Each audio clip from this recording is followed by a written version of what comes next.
Welcome to the Aldersley Podcast.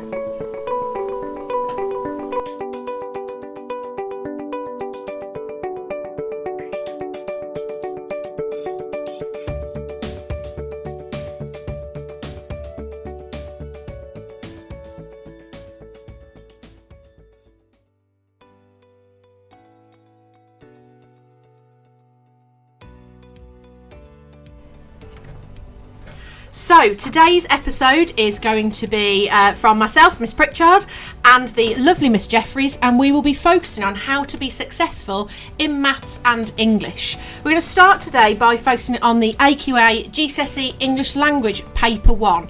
A great paper, a really easy paper. We've only got one text to read in this paper, and it's a fiction extract. You could get a 19th century, 20th or 21st, and it's important that we're prepared for all of those eventualities.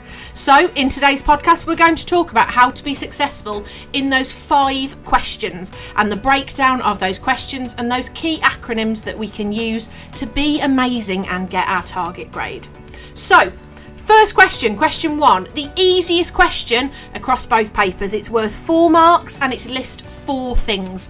Remember, once you have read that extract, you'll be asked to list 4 things based on a particular character or a setting or an event, and the easiest way to get 4 marks is to quote directly from that paper. For example, if you are asked to list 4 things that you learn about the boy from lines 5 to 12, we start every single one of our sentences with the boy, quote. The boy, quote. Really easy way to remember that we're always going to start the boy, then our quote in there. Make sure we quote directly from that text and you will be successful in achieving 4 out of 4 marks. Question 1, done, in the bag. It's that tummy settler, isn't it?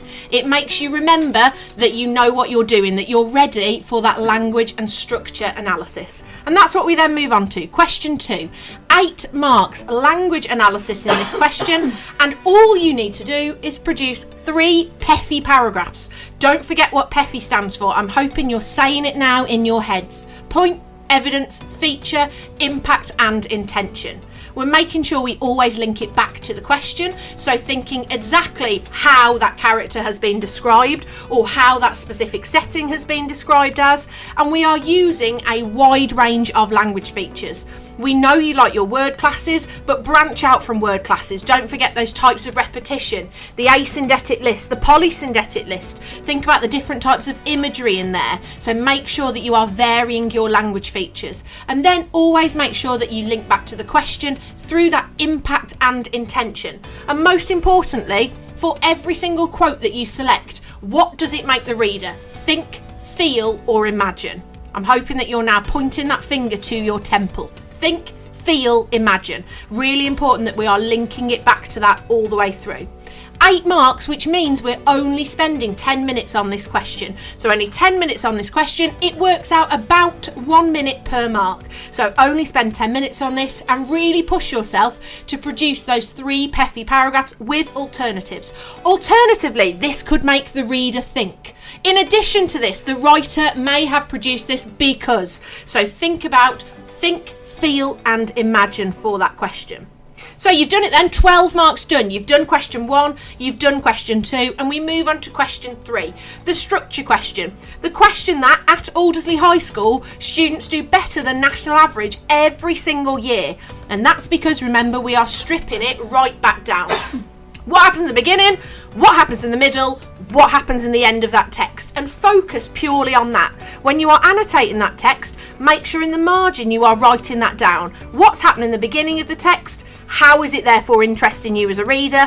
What's happened in the middle? Has there been any shifts? Have there been any changes, and why? And then what's happening at the end of that text? And keep thinking again, finger to your temple, think, feel, imagine. So what does it make the reader think of? What is it making them imagine? How is it making them feel at that moment? Dead easy, that structure question, remember? 8 marks again, so only 10 minutes, 3 PEFI paragraphs, but it's not PEFI as you know it, remember? You are just focusing on what happens in the beginning, what happens in the middle and what happens in the end, and how it makes the reader feel. How does it interest them as a reader? Yes, if you can get some of that amazing structural terminology in there, that's a great bonus, isn't it? So if you can talk about the exposition, if you can talk about whether the text starts in media res, if you can talk about those specific shifts there, a temporal shift, for example, a spatial shift, that's great. But ultimately, if you are finding this question a little trickier, just focus on beginning, middle and end. So there we go, another 8 marks done. We've then done 3 questions. That means there's only 2 to go. Yes, they are 2 higher mark questions, but ultimately you have only now got 2 more questions to go. You should be giving yourself a pat on the back now. That's 3 questions done. So question 4, that evaluation question. Remember, somebody, a student, a librarian, a teacher, will have read a section of the text and will have something to say about it. You will be then asked how far you agree with this. Just agree.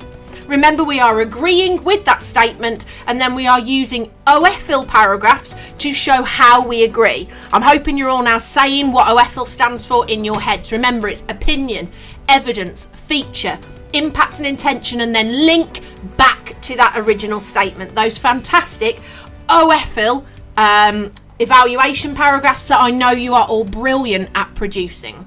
So think about then to what extent you do agree. So how do we start it? I wholeheartedly agree with this statement. I strongly agree with this statement. I fully agree with this statement. Doesn't need to be varied every time. If you can do that, that's brilliant. But ultimately, you are showing that examiner that you know how to evaluate, that you are showing that you can agree with that statement.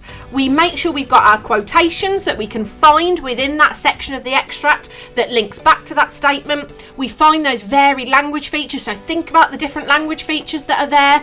Make sure that they're varied. Don't hold on just to those word classes. And then again, make sure we've got those links back to the impact and intention. So make sure that we've really thought about that. And then that link, this therefore shows that, and then whatever that exact statement is. And then we push ourselves a little bit more, don't we? We weave in a little bit of grandad into our OFLs. Remember, grandad again, I'm hoping you're saying this out loud now, out what grandad stands for. It's genre, that reader's response, the atmosphere that's being created in the text. Names, are they there, are they not? Why? Why would a character not have a name? Why would they only be referred to by a pronoun? Why would we only get he or she? What's going on there? Why is the writer doing that? Dialogue, why have we got any dialogue? Why do we have different characters conversing? What are they conversing about? Is that important in regards to that statement? The description of characters, the archetypes there, and that description of location, grandad. Make sure that we are weaving elements of grandad. If you struggle with identifying the genre, remember, go back to the very beginning of that text before you've even started to read it. There's normally a few clues that AQA give us. This text is taken from A, about A. Make sure you read that and use that to your advantage. But weave grandad into those fantastic OFLs that I know you are so brilliant at producing. 20 marks for that one, so a quarter of your whole paper 1 is based on how well you can evaluate that statement, to what extent you agree with that student, that teacher, that librarian, whoever has read that extract and what they've said about it.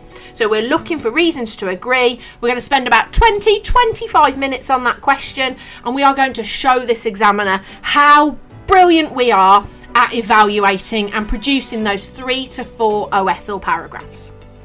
And that, folks, is the reading part of your exam done. You've done it. You have successfully now completed 40 marks of your exam. So a whole 40 marks done. Half of your exam paper using that extract to make sure that you can analyse the language, the structure, and evaluate it.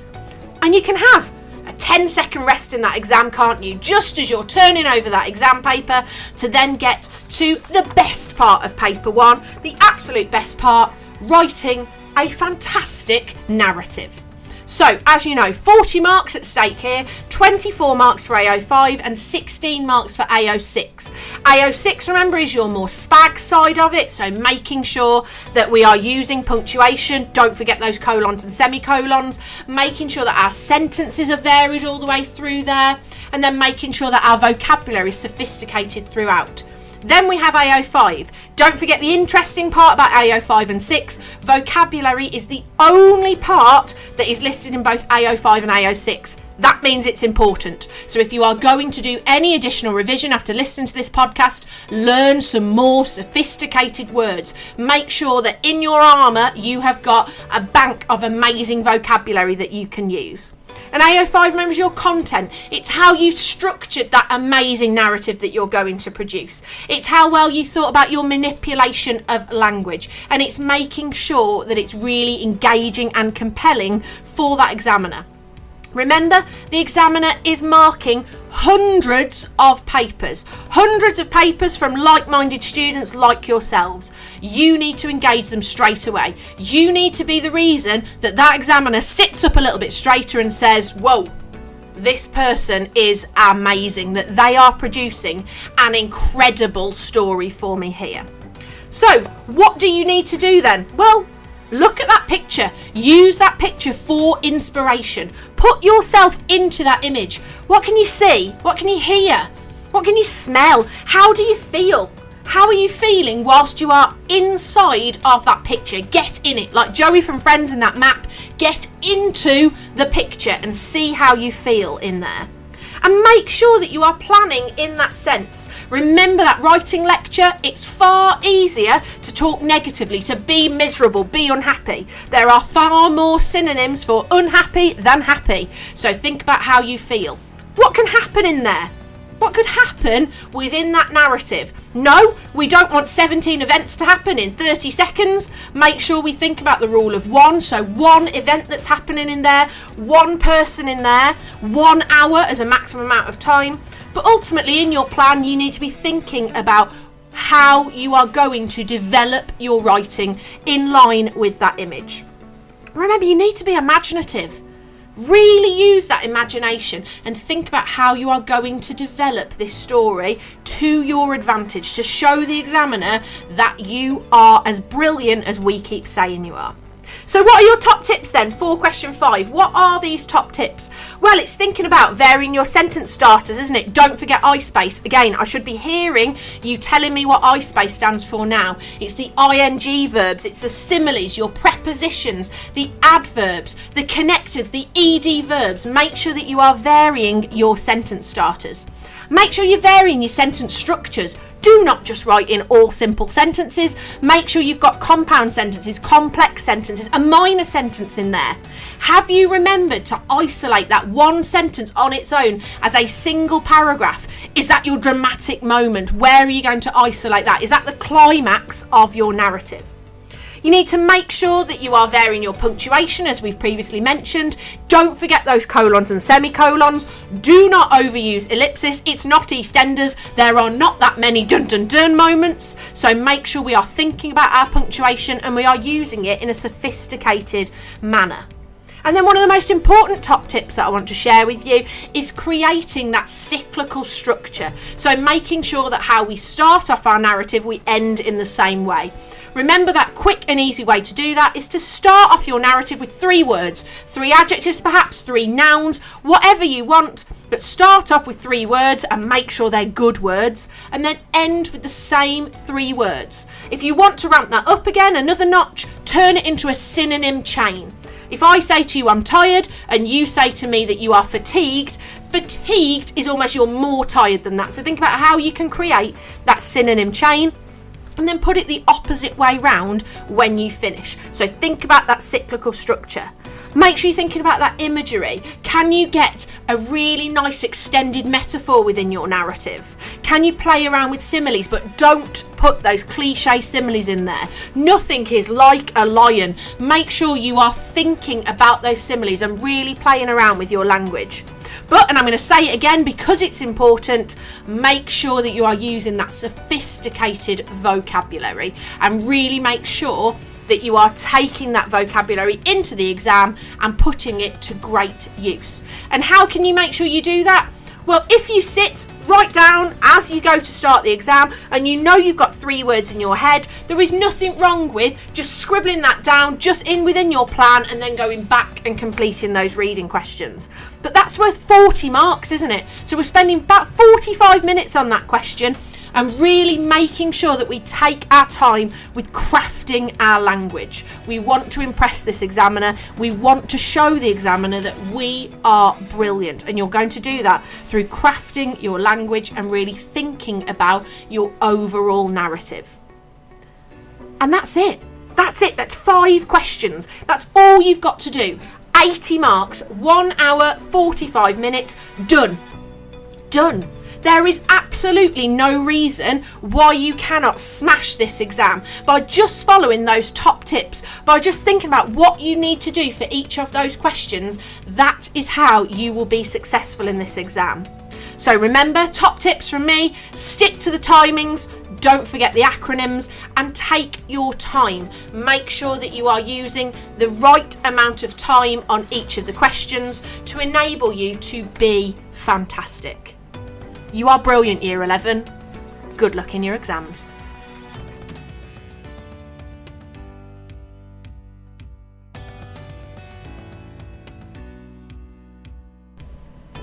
Okay, welcome to the second part of the podcast today, where we're going to be talking about maths general tips for across all 3 papers.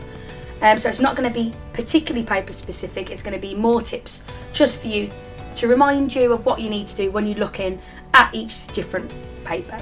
So, for a start, generally we can say that each paper starts with the easier questions. At the beginning of the paper, they are usually going to be the shorter, more straightforward questions that you can start to work through.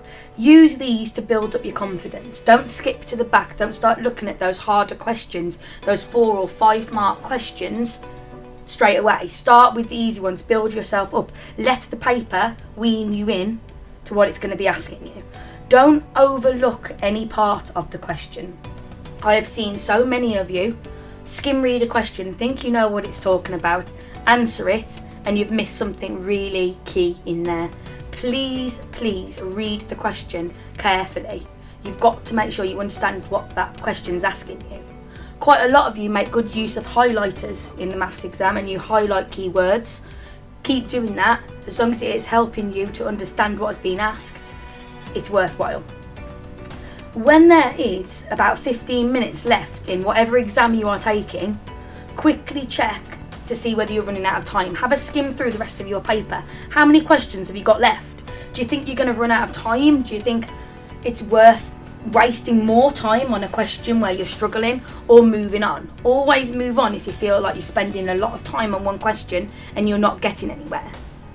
Those method marks will still get you a lot of marks. So don't feel like just because you might feel like you've wasted time, you haven't necessarily. Use that time to your advantage.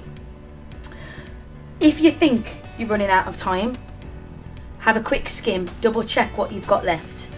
Now, any questions that you've not yet attempted, write down and state things for them.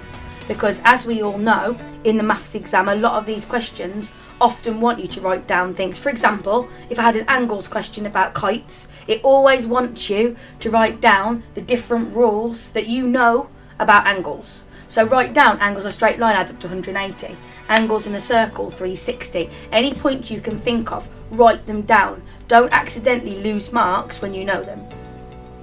When you've got questions that start with calculate, find, show or solve, make sure you include your working out to make your method very clear. If you do not show working out, we cannot see how you've got that mark, and often you will lose marks for not showing your working out. Don't lose silly marks like that. Always show your working out. Some advice when it comes to graphs. When you're working out what coordinates to plot on your graph, separate your equation up. So for example, if it was 2x plus 3, separate it up.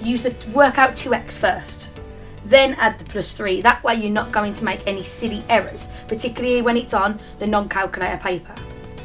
Another tip with plotting when it's to do with graphs, if you're plotting a coordinate, please make sure that that coordinate is precise on the exact point it needs to be. If you have not got that exactly where it needs to be, you will not get the mark. The examiners are really strict with this. Please make sure it's exactly on. If you're drawing your own graph, Make sure you pick a sensible scale. If you're going up from numbers and you know your highest number is 15, your graph's got to go higher than 10. Don't make silly errors like that. Choose something sensible to go up in. Don't make your graph tiny in the bottom hand corner. Think sensibly about it. Now, a big top tip. When you're looking at a question, the number of marks is given in brackets at the end of the question, usually in the bottom right hand corner. Use that mark to help you guide exactly what it's asking you for. You know that if it's a 4-mark maths question, you're going to have to do a bit of work to get there. It's not going to be simple. And you know that if you've got the answer in a couple of seconds, you've probably not done all the working out you need to. Read those marks and use them to your advantage. It gives you an indication of how many steps you're going to need to answer the question and what proportion of your time you should spend on it. Lay your working out carefully. So yes, show your method always, no matter how and what way, show your method. But make sure your working out is concise and clear. Write down the calculations you're going to make, because often you'll get a mark for writing down the calculation even if you got the answer to it wrong. You will always get that mark because it shows that you knew what to do, you've just made an error. So please always write down what you're doing as you are doing it. If you are untidy or disorganised, you might misread some of your own work and lose marks, because the examiner cannot read your mind. We need to know what you're trying to say. Be concise. And when it actually goes to your GCSE exam year 11, they're going to be scanned in. If the scanner can't pick up what you've said, it's the end. You can't do anything about it. You've got to be clear and concise. Now, remember, you get marks for several different things. You get marks for choosing what method to use. You get marks for facts you found as you worked out that question. And you get marks ultimately for the final answer. Don't forget those other 2 steps before the final answer.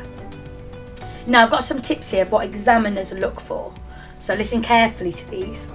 So for a start, examiners look for something we've already covered: work that is legible, clearly set out, easy to follow and understand. Make sure you're using very clear pens or pencils. If you're using a pencil, make sure it's sharp so we can read clearly what is said. Drawings and graphs need to be neat, and graphs must be labelled. This goes back all the way to primary school. When you first taught graphs, you've got to make sure they are labelled. If they're not labelled, you're going to lose yourself a lot of marks, and that's easy. That's something easy you can get yourself in the mind frame of doing. The more you practice, the more easier it is to get into the frame of, right, there's my x-axis, let's label that. There's my y-axis, let's label that. Now, examiners always look for how you indicate your answer, how you got there. So again, going back to something we've covered before, but it's so important, method marks. You've got to show your method, even if it's something simple. Show me how you got there. Prove yourself, because you can do it. So just prove to everybody how you've done it. Show off year 11. Show off exactly how you've got there.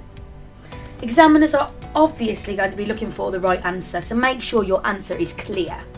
If you've working out has gone across the page and you've used quite a lot of the page, circle your answer. Draw an arrow towards the box if you can't fit it in. Make sure it is very, very clear. On that note, I'd also like to add, if you're writing answers for money, you have got to put, if it's for example £23, you've got to put 23.00. A lot of you in RP2 accidentally lost silly marks because you didn't put the 0.00 or you put 0.5 instead of 0.50. Remember, look at what's been measured. Is it grams, kilograms? What does it need? With money, it needs to be certain things. And on that note, make sure you're also putting in millilitres, litres, kilograms. What are you measuring in? Otherwise, it could be anything. Make sure you're being obvious as to what it is. Some advice from examiners are to practice algebra. Algebra comes into absolutely everything almost. So if you are great at manipulating those numbers, your algebra, you can rearrange things well, you're going to gain a lot of marks along the way, because often you need them in nearly everything.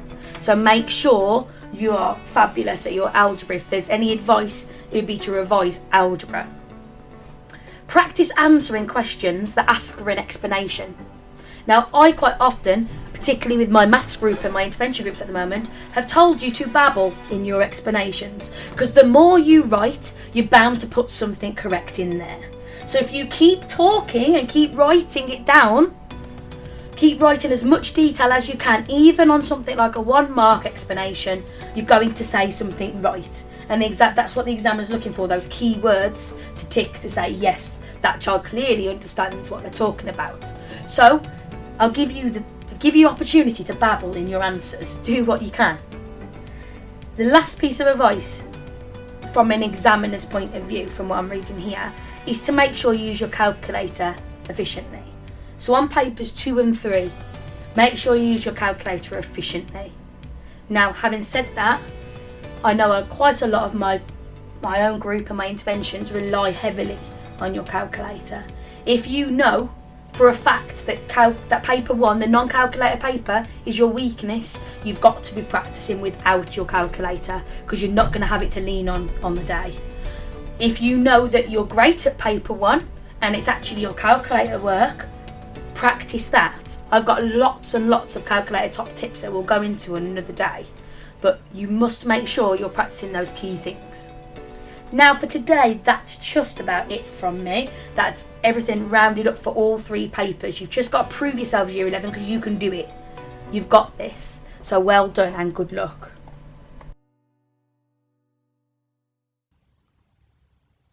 Okay, if you've reached this part of the podcast, it means you have officially reached the end. Well done. Thank you for listening. If you got this far, come and find Miss Jeffries, myself, and say the code word cough, and you can gain yourself 100 challenge yourself points. Tune in with us again next week, where we'll be looking at calculator boot camps with myself, and Miss Pritchard will be going through paper 2 for English. Thank you again, and see you next time.